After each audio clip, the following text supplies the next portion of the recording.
বিগত ২ মাস ধরে বার্ধক্য ভাতা, বিধবা ভাতা, প্রতিবন্ধী ভাতার টাকা কারোর ব্যাংকের অ্যাকাউন্টে ঢোকেনি। কেন্দ্রের টাকা ঢুকেছে কিন্তু রাজ্যের টাকা ঢোকেনি। তো আমি একটি খুশির খবর নিয়ে এসেছি। গতকালকে অনেকেরই ব্যাংকের অ্যাকাউন্টে টাকা ঢুকেছে। হ্যাঁ, গতকাল অনেকেরই ব্যাংকের অ্যাকাউন্টে টাকা ঢুকেছে।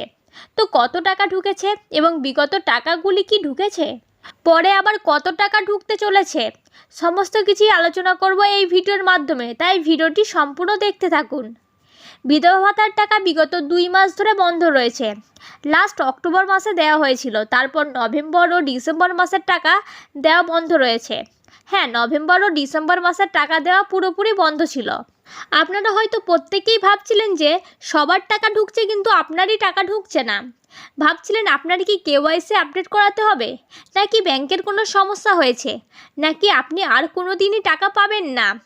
অনেকেই অনেক কিছুই হয়তো ভাবছিলেন, কিন্তু না, শুধু আপনি একা নন, কেউই 2 মাস ধরে টাকা পাননি। কিন্তু গতকাল বার্ধক্য ভাতা, প্রতিবন্ধী ভাতা, বিধবা ভাতা এই 3টি ভাতারই টাকা ব্যাংকের অ্যাকাউন্টে ঢুকেছে। কিন্তু যে 2 মাসের টাকা বন্ধ ছিল, সেই 2 মাসের জায়গায় 1 মাসের টাকা ব্যাংকের অ্যাকাউন্টে দিয়েছে, 2 মাসের টাকা দেয়নি। তো এখন প্রশ্ন হচ্ছে, বাকি থাকা যে 1 মাসের টাকাটি সেটি কি আর দেবে? যদি দেয় সেটি কবে দেবে? আর যদি না দেয় তাহলে কেন দেবে না? 1 মাসের টাকাটি কোথায় চলে গেল?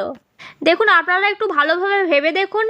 2 মাসের টাকা বন্ধ ছিল, নভেম্বর ও ডিসেম্বর মাস এই 2 মাসের টাকা বন্ধ ছিল, কিন্তু 1 মাসের টাকা দিয়েছে।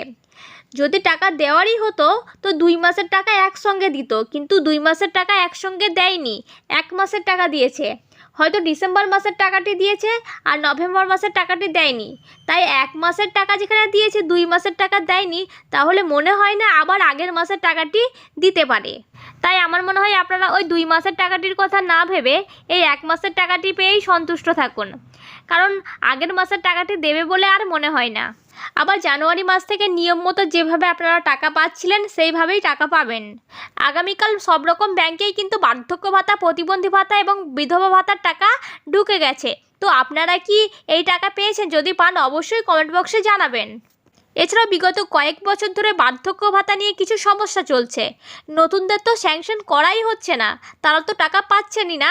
এমনকি যারা 5 বছর আগে জমা দিয়েছেন, 60 বছর বয়স হয়ে গেছে এবং 5 বছর আগে জমা দিয়েছেন, তারাও কিন্তু টাকা পাচ্ছেন না। তাদের বয়স এখন 65 বছরও হয়ে গেছে, কিন্তু কবে থেকে এই বার্ধক্য ভাতার টাকা তারা পাবে? বার্ধক্য ভাতা নিয়ে কিন্তু একটি বড় সমস্যা চলেই আসছে।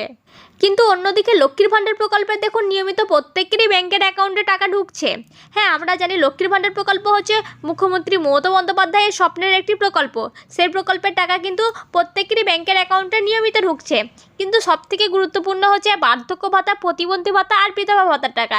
কিন্তু সেই টাকাগুলি কিন্তু প্রত্যেকের ব্যাংকের অ্যাকাউন্টে নিয়মিত ঢুকছে না। তাই আমার মনে হয় এই সমস্ত প্রকল্পগুলির টাকা বন্ধ না করে, যদি টাকার শর্টই পড়ে তাহলে অন্য কোনোভাবে টাকা ম্যানেজ করা, কারণ সবার থেকে এদের টাকার বেশি প্রয়োজন। তো এ বিষয়ে আপনাদের কি মতামত অবশ্যই কমেন্ট বক্সে জানাবেন। আর হ্যাঁ, পরের মাস থেকে মানে জানুয়ারি মাস থেকে আপনারা আগে যেভাবে নিয়মিত টাকা পাচ্ছিলেন সেভাবেই টাকা পাবেন, শুধু মাঝখান থেকে একটি মাসের টাকায় গ্যাপ চলে গেল। এটি আপনাদেরকে অ্যাডজাস্ট করে নিতে হবে, কিছু করার নেই। তো এই ছিল আজকের আপডেট। আবার দেখা হবে নেক্সট কোনো ভিডিওতে। ততক্ষণ ভালো থাকুন, সুস্থ থাকুন, ধন্যবাদ।